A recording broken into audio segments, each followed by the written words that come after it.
Hi guys, welcome back in my channel economical Rahul. This is Rahul और आज मैं बताने वाला हूँ आपको जो मेरा करंट इशू है हमारे सोसाइटी में और हमारे इकोनॉमी के लिए। वर्ल्ड इकोनॉमी का सबसे बड़ा जो प्रॉब्लम आज के डेट में है कोरोना, जिसको हम लोग कोविड-19 भी बोलते हैं। आज हम उसके बारे में कुछ बताना चाह रहे हैं और इसमें हम सारा चीज़ बताएंगे कोरोना के बारे में कि कैसे कोरोना हमारे इकोनॉमी और हमारे वर्ल्ड वाइड में फैला और जिसके कारण हमारे वर्ल्ड के इकोनॉमी को तहस नहस कर दिया है। तो पहले स्टार्ट करते हैं कोरोना जिसको हम लोग कोविड-19 भी बोलते हैं, सार्स भी बोलते हैं। बट ये कोरोना आया कहाँ से, पहले ये जानने का कोशिश करते हैं। तो जैसा कि आप लोग को भी पता ही होगा और हम बता भी रहे हैं आपको अभी कि कोरोना वुहान प्रदेश जो कि चाइना में है, वुहान से इसका ओरिजिन पॉइंट वुहान से है और वुहान से लगभग 21 नवंबर 22 नवंबर को पहला मरीज मिला था और तब से ये हमारे वर्ल्ड वाइड में फैला। एक जैसे आग लगता है, जैसे पेट्रोल छिड़कता है और जैसे पेट्रोल के एक पॉइंट से tip tip tip tip tip लगातार जलते चला जाता है, वैसे ही कोरोना वर्ल्ड वाइड में स्प्रेड होते चला गया है। तो ये जो कोरोना है ये हमारे इकोनॉमी को तहस नहस कर दिया है, सारा हम लोग जानते हैं। पहले ये समझते हैं कि ये जो इकोनॉमी को तहस नहस तो सिंपली हम लोग भाषा में कह देते हैं, लेकिन इसको जो अर्थशास्त्र जिसको हम लोग इकोनॉमिक्स कहते हैं, इसको इकोनॉमिक्स में कैसे कहें। तो पहले हम ये बताना चाह रहे हैं, इकोनॉमिक्स में जनरली हम लोग एक इकोनॉमिक सोसाइटी का बात करेंगे तो इकोनॉमिक्स में 3-4 शब्द आता है जो कि हम लोग डेली यूज में इसको लाते हैं, जैसे depression, recession, stagflation, slow down. तो इसका मतलब पहले समझते हैं। स्लो डाउन का मतलब होता है कि जैसे कुछ दिन पहले हमारे इकोनॉमी में स्लो डाउन आया था। क्यों कह सकते हैं, तो क्योंकि चाइना और अमेरिका में ट्रेड वार आया था। तो जो लास्ट अगस्त और सितंबर का हम बात करें, उस समय हमारे इकोनॉमी में स्लो डाउन आया था, यानी हमारा इकोनॉमी कुछ दिनों के लिए स्लो हो गया था, यानी ग्रोथ रेट उसका घट गया था। बट इसके बाद का अगर हम बात करेंगे तो फिर गवर्नमेंट इसके लिए कुछ पॉलिसीज लाई और हमारे इकोनॉमी को स्ट्रॉन्ग करने का कोशिश की। तो वो समय हम कह सकते हैं कि हमारा इकोनॉमी स्लो डाउन हो गया था। उसके बाद हम दूसरा स्टैग्नेंट बता रहे। स्टैग्नेंट का मतलब होता है स्टॉप, बिल्कुल स्टॉप हो गया और जो भी मेरा जीडीपी बढ़ रहा है, ग्रोथ रेट बढ़ रहा है जीडीपी का, वो ग्रोथ रेट धीरे धीरे डिक्लाइन में जा रहा है या स्टॉप हो गया, यानी जहीं का तहीं जिसको हम लोग कहते हैं, जहीं का तहीं, उसी को हम लोग स्टैग्नेंट इकोनॉमी कहते हैं। उसके बाद एक शब्द आता है रिसेशन। 2008 का रिसेशन सबको याद होगा, वो द ग्लोबल रिसेशन उसको भी कहा जाता है, क्योंकि 2008 में ऐसा रिसेशन आया था जिसमें हमारे वर्ल्ड वाइड इकोनॉमी में ऐसा रिसेशन आया जो कि मार्केट के फ्लो रेट को स्टॉप कर दिया था। और बहुत सारे इकोनॉमिस्ट वही रिसेशन को हमारे जो यहाँ पर अभी आया है कोरोना, उस रिसेशन से तालमेल जोड़ते हैं।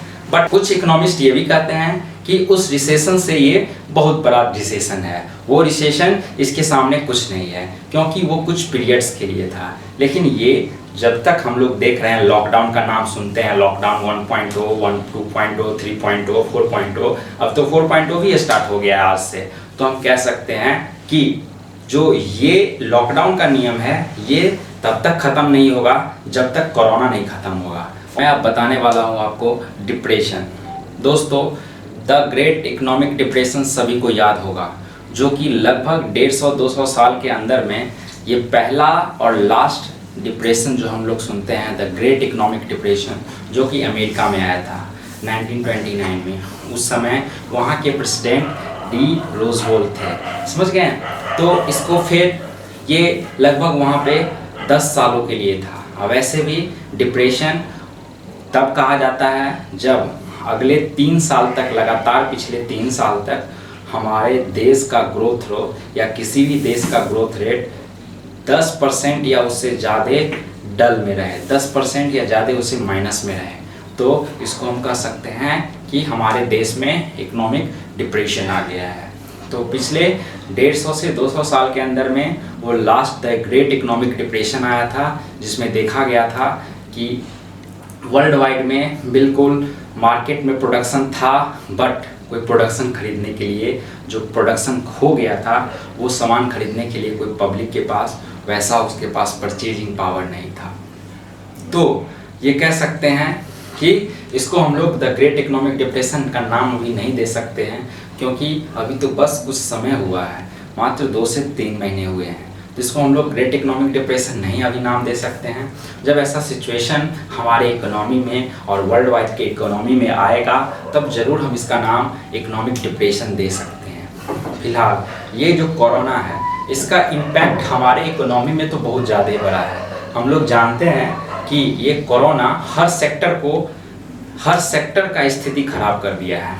कुछ ऐसे इंडस्ट्रीज हैं जिनका स्थिति बहुत ख़राब हो गया है, जैसे हम बात करें एयरलाइंस, क्रूज़, ऑटोमोबाइल्स, सैलून और ऐसे बहुत सारे इंडस्ट्रीज़ हैं जिनका स्थिति बहुत ख़राब हो गया है ये कोरोना के चलते। अब कुछ ऐसे इंडस्ट्रीज हैं जिनका स्थिति बहुत अच्छा तो नहीं कर सकते लेकिन अच्छा हो गया है, जैसे e commerce industry, logistic.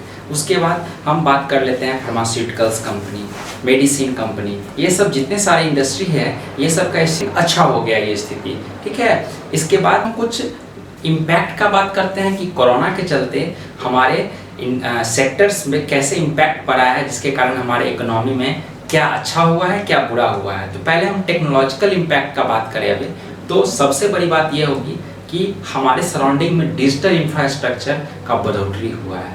Robot system आने का लोग सोचेंगे कि अब कंपनी ज़्यादा से ज़्यादा रोबोट का मैन्युफैक्चरिंग करने का कोशिश करेगी, ताकि वो जो मैनमेड से काम होता था अब रोबोट पे काम होगा, ताकि वो रोबोट कोरोना से ग्रसित नहीं होता है, जिसके कारण रोबोट पे फ्लो जनरली कंपनी बनाने चाहेगी। तो एक तरह से टेक्नोलॉजिकल इम्पैक्ट कहेंगे हम लोग, तो टेक्नोलॉजिकल इम्पैक्ट बहुत अच्छा हुआ है।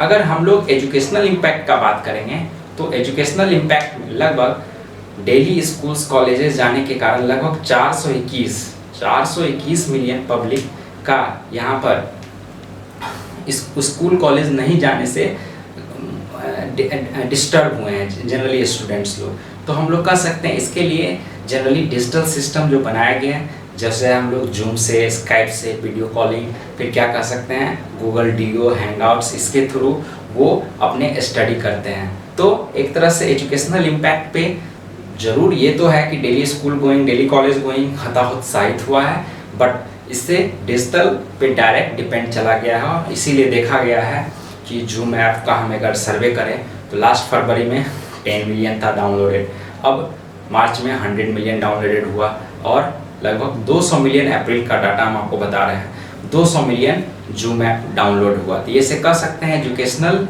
इंस्टीट्यूशन नहीं होने के कारण जनरली हम लोग देख रहे हैं जितने वीडियो कॉन्फ्रेंसिंग होते हैं, जितने मीटिंग्स होते हैं, ये सब जूम ऐप पे जनरली यूज होता है, या स्काइप पे, या फिर गूगल डीओ, हैंगआउट्स, ये सब का सहारा लेके ये लोग अपना काम करते हैं इस सेक्टर में।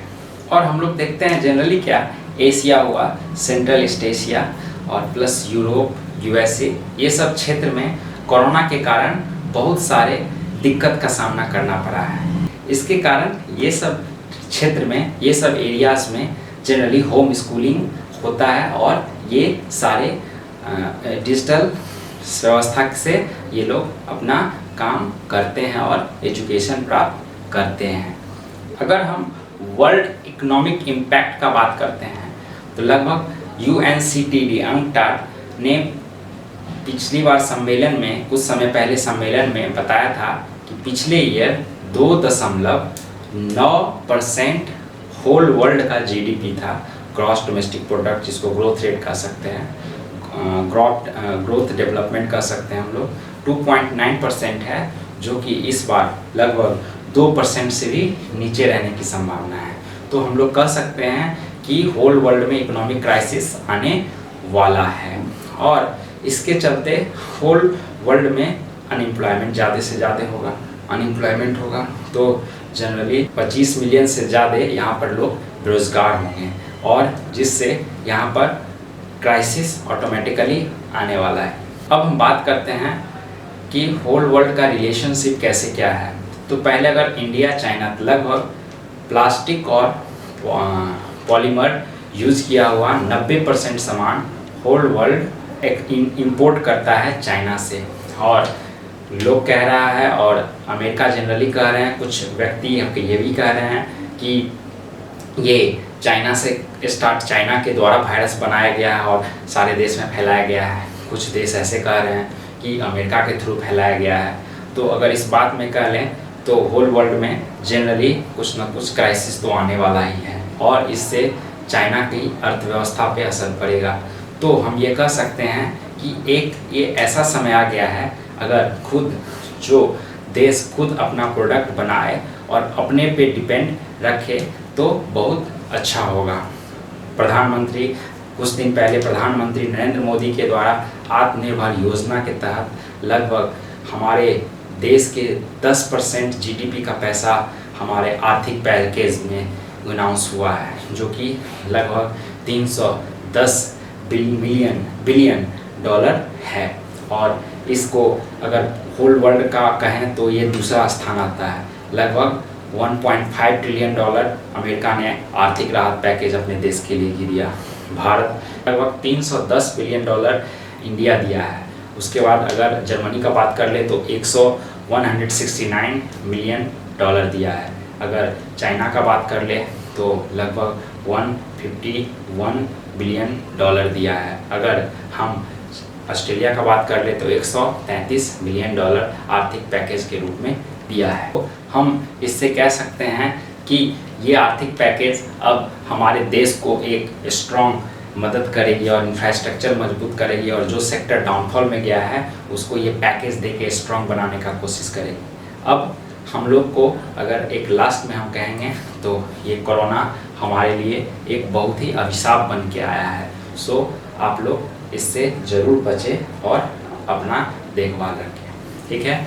और अब हम लास्ट में यही कहेंगे कि अगर इस वीडियो में कुछ सजेशन देना चाहते हैं तो कमेंट बॉक्स में ज़रूर जाके सजेशन दें, और सारा वीडियो देखने के बाद लाइक, सब्सक्राइब, शेयर और याद रखें टर्न ऑन नोटिफिकेशन बेल को ज़रूर कर दीजिएगा ताकि आपको इसी प्रकार का वीडियो मिल सके। धन्यवाद, बाय।